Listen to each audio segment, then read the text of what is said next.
Hello student, welcome back to my channel mister Pathan education channel. तो यहाँ पर finally एक नए पेपर के साथ आ चुके हैं जो कि प्री बोर्ड परीक्षा 2024 और 25 का एक मॉडल पेपर है, क्योंकि हम लोग का लेटेस्ट पेपर ये हुआ रसायन विज्ञान का क्लास 12 का। तो ये पेपर का फुल सोल्यूशन इस वीडियो के माध्यम से बताया जाएगा, ठीक है।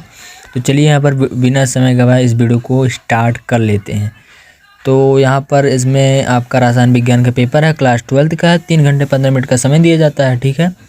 फिर यहाँ पर पूर्णांक इसका 70 होता है, ठीक। फिर इसमें निर्देश कुछ दिए जाते हैं, तो उस निर्देश को आपको पढ़ना है। फिर पढ़ने के बाद जस्ट पेपर को सॉल्व करना है बिना समय गवाए।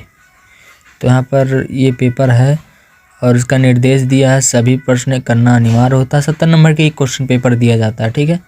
फिर यहाँ पर निर्देश सभी प्रश्न करना अनिवार्य होता है। प्रत्येक प्रश्न के अंक उनके सम्मुख अंकित है। दूसरा, गणनात्मक प्रश्नों के गणना के समझ पद दीजिए, जहां आवश्यक हो वहां पर रासायनिक समीकरण लगाइए। तीसरा दिया गया, ठीक है। तो इसको देख लेते हैं। तो सबसे पहला यहाँ पर क्वेश्चन है, बहुविकल्पीय का क्वेश्चन है का नंबर का। तो सबसे पहले इस क्वेश्चन को देख लेते हैं। पहला नंबर है, निम्न में से कौन सा सहसंयोजी ठोस है? सहसंयोजी ठोस है तो पहला है Fe यानी आयरन, हीरा, NaCl, Cu। NaCl मतलब सोडियम क्लोराइड और कॉपर। इसमें से आपका करेक्ट ऑप्शन हो जाएगा यहाँ पर मतलब ये पहला ऑप्शन है Fe, दूसरा हीरा, तीसरा NaCl और चौथा D। यानी 4 ऑप्शन दिए गए हैं। तो चारों में से जो आपका करेक्ट ऑप्शन हो जाएगा वो आपका करेक्ट ऑप्शन, ठीक है। थोड़ा देर वेट करते हैं। यहाँ पर आपका जो करेक्ट ऑप्शन हो जाएगा, यहाँ पर रुक जाइए, थोड़ा सा वेट कर लो। हाँ, यहाँ पर डी वाला ऑप्शन करेक्ट हो जाएगा। अगला क्वेश्चन यहाँ पर देख लेते हैं। चारों में से आपका जो डी वाला ऑप्शन है दिख रहा है, ये आपका करेक्ट हो जाएगा, ठीक। फिर यहाँ पर अगला क्वेश्चन देख लेते हैं खा नंबर का। खा नंबर का क्वेश्चन है, H3PO4 के 1 AM विलयन की निर्मलता है 0.5 N, 1 N, 3 N। तो डी वाला ऑप्शन लगभग सही है, ठीक है। सो यहाँ पर हम अगला क्वेश्चन देख लेते हैं। जो बी वाला इसमें से ऑप्शन है ये खा वाला, ये बी वाला ऑप्शन करेक्ट हो जाएगा। सो यहाँ पर गा नंबर का क्वेश्चन देख लेते हैं, ठीक है। तो बिना टाइम वेस्ट किए गा नंबर का क्वेश्चन देख लेते हैं। पर्पिल ऑफ कैसियस क्या है? पर्पिल ऑफ कैसियस क्या है, ठीक है। तो AS2S3 साल, AU साल, सल्फर साल, FeOH का होल थ्राइस साल, ठीक। तो इसमें से आपका करेक्ट ऑप्शन बी वाला हो जाएगा, AU साल, ठीक है। सो यहाँ पर घ नंबर का क्वेश्चन देख लेते हैं।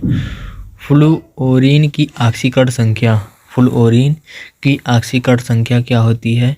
तो ए नंबर है धनायन में 1, धनायन में 2 और ऋणायन में 1, ऋणायन में 2।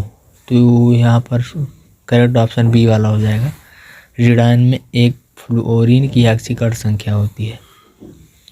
तो यहाँ पर अगला 18 नंबर का क्वेश्चन दिखते हैं। 18 नंबर, क्लोरोफार्म के ऑक्सीकरण पर बनता है। क्लोरोफार्म के ऑक्सीकरण पर क्या बनता है? फास्फीन बनता है, फार्मिक अम्ल बनता है, कार्बो टेट्राक्लोराइड बनता है, क्लोरोपिक्रीन बनता है। तो पहला वाला ऑप्शन फास्फीन बन जाता है, ठीक। ये करेक्ट ऑप्शन हो जाएगा।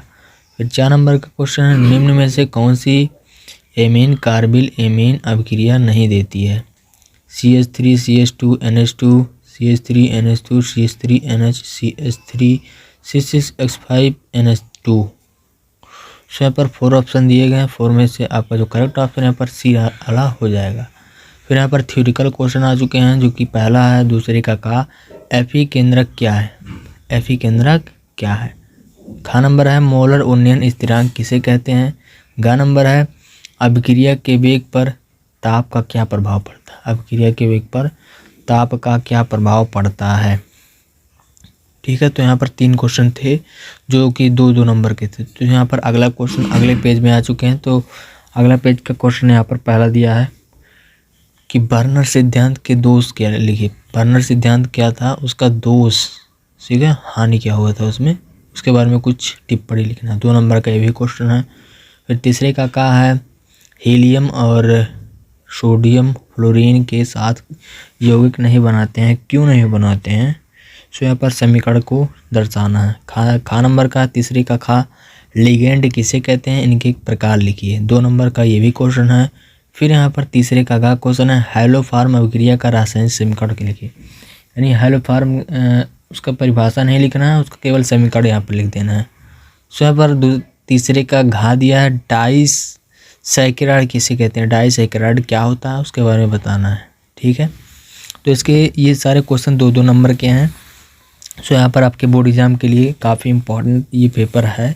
ठीक है, और ये क्वेश्चन भी है तो काफ़ी इम्पोर्टेंट क्वेश्चन है। मैं केवल इस वीडियो में इम्पोर्टेंट क्वेश्चन बता रहा हूँ, केवल यहाँ पर MCQ क्वेश्चन के हल बताएंगे। तो यहाँ पर चौथा नंबर का क्वेश्चन है क्रिस्टलीय तथा अक्रिस्टलीय ठोस में अंतर बताइए। खा नंबर का है भार अनुसार 20% पोटेशियम कार्बोनेट विलयन की मोलता की गणना कीजिए।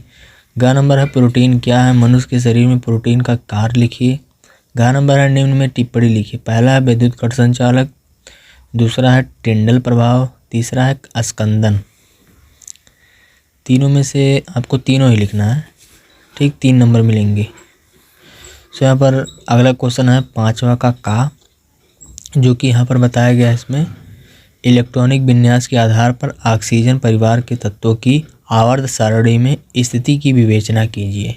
इसमें पूछा गया कि इलेक्ट्रॉनिक विन्यास होता क्या है और इसका ऑक्सीजन परिवार के तत्वों की आवर्त सारणी को यहाँ पर दर्शाना, उसको समझाना एग्जामिनर को कि आवर्त सारणी क्या होता है। ठीक, उसके बारे में इलेक्ट्रॉनिक विन्यास क्या होता है इसके बारे में आपको बताना। खा नंबर है प्रथम कोट की अभिक्रिया किसे कहते हैं, इसका गतिक वेग समीकरण व्युत्पन्न कीजिए। गा नंबर का है संयोजकता बंध सिद्धांत को लिखिए, इस सिद्धांत की कमियां लिखिए। घा नंबर का है फिनाल बनाने की विधियां लिखिए। फिनाल की हैलोजनीकरण, नाइट्रीकरण, सल्फोनीकरण अभिक्रिया का रासायनिक समीकरण दीजिए। ठीक है, फिनाल क्या होता है, फिनाल की हैलोजनीकरण, नाइट्रीकरण, सल्फोनीकरण अभिक्रिया। ठीक है, तो ये सब आसान क्वेश्चन है जो कि अल्कोहल चैप्टर से पूछा गया, तो आसान है, तो इसको आप कर लीजिएगा। फिर यहाँ पर 6वें का क्वेश्चन है एसीटोन बनाने की प्रयोगशाला विधि का सचित्र वर्णन कीजिए। इसकी अमोनिया तथा क्लोरोफॉर्म की अभिक्रिया का रासायनिक समीकरण दीजिए। 8वां करके क्वेश्चन है प्रथम कोट की अभिक्रिया के 1/3 समापन के प्रयुक्त समय का व्यंजक प्राप्त कीजिए। प्रथम कोटि अभिक्रिया के 1/3 का समापन और प्रयुक्त समय में जो व्यंजक प्राप्त होता है, व्यंजक जो हमारा समीकरण प्राप्त होता है, उसके बारे में कुछ आपको बताना है। ठीक, समझाना है क्या होता है प्रथम कोटि की अभिक्रिया।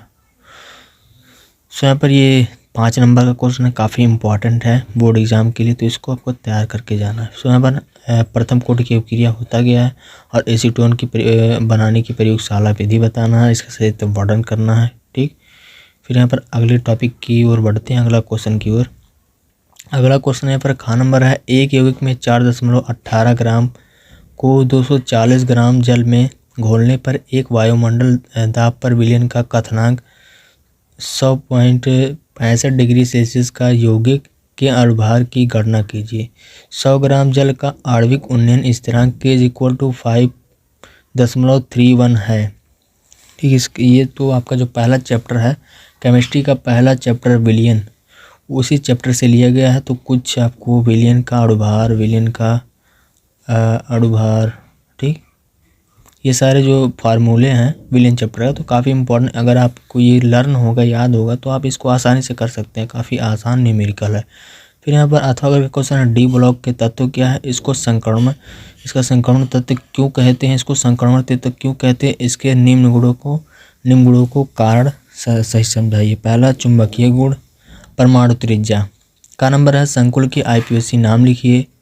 पहला नंबर क्वेश्चन दिया गया है यहाँ पर MnH2O का होल 6, फिर यहाँ पर प्लस में 2, धनायन में 2 दिया गया। फिर दूसरा नंबर का क्वेश्चन देख लेते हैं। दूसरा नंबर का क्वेश्चन है K2HgL4, ठीक है। फिर यहाँ पर थर्ड नंबर का क्वेश्चन है यानी निकिल और CO का होल 4।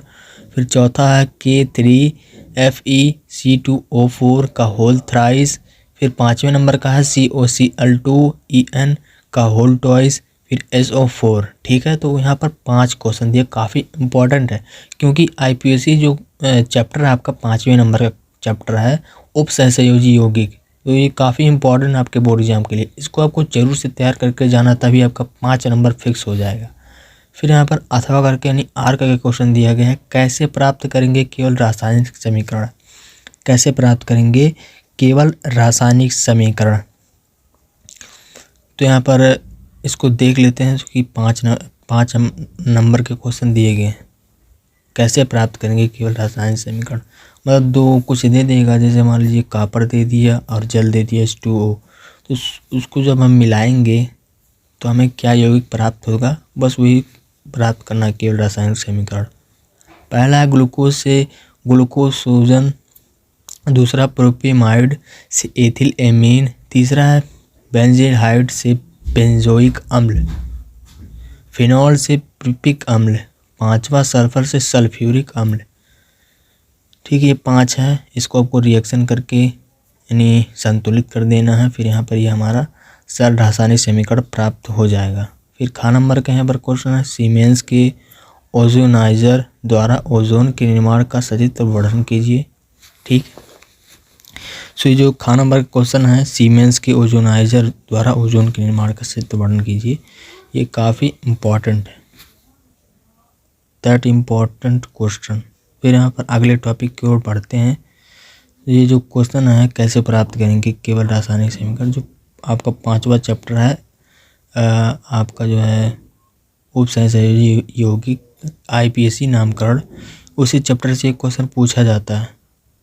सो पहला यहाँ पर समाप्त हो जाता है। तो ख नंबर का क्वेश्चन है, मतलब ओजोन से पूछा गया है, जैसे तो वर्णन करना है और इसका रासायनिक समीकरण बताना है और इसके 2 ऑक्सीकरण गुण बताना है, संबंधित रासायनिक समीकरण भी लिखना है ओजोन के निर्माण का।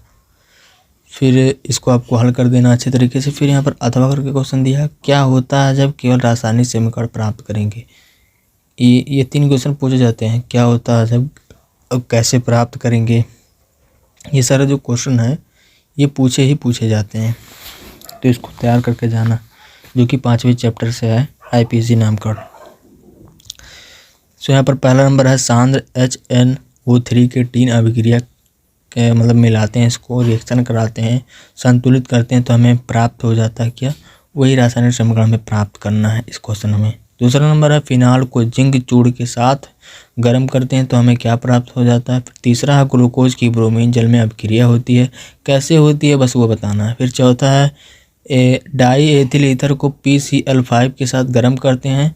मान लीजिए आपके पास डाई एथिल ईथर है और उसको PCl5 के साथ हम गर्म कर देंगे तो हमें क्या प्राप्त हो जाएगा, बस वही बताना। 5वां नंबर का है, एसीटोन अमोनिया से क्रिया कराते हैं। एसीटोन है आपके पास और अमोनिया भी है, उसको मिला दीजिए, बस हमें जो प्राप्त हो जाएगा उसी को हम कह देंगे रासायनिक समीकरण। सो यहाँ पर 5 थे इम्पॉर्टेंट, तो अगले देख लेते हैं। तो यहाँ पर ख़त्म हो चुका है, ठीक है, ये हमारा लास्ट पेज था। सो यहाँ पर ये अगर आपको वीडियो अच्छा लगा हो तो लाइक सब्सक्राइब शेयर करिए, अपने एक फ्रेंड के साथ इस वीडियो को शेयर करिए, ठीक है, ताकि इसी प्रकार से हम मोटिवेशन के साथ वीडियो बनाते रहें, डेडिकेशन डिसिप्लिन के साथ, ठीक है, ताकि आपको नया नया वीडियो मिल सके और नया नया इन्फॉर्मेशन। तो यही था हमारा केमिस्ट्री का प्री बोर्ड का पेपर, जो कि लेटेस्ट हम लोग का हुआ है। तो यहाँ पर इसको आपको तैयार करना अच्छे तरीके से अपने बोर्ड एग्ज़ाम में, तभी आपको शामिल होना, क्योंकि प्री बोर्ड का जो पेपर होता है वो आपका UP बोर्ड जो पेपर है, माध्यमिक शिक्षा परिषद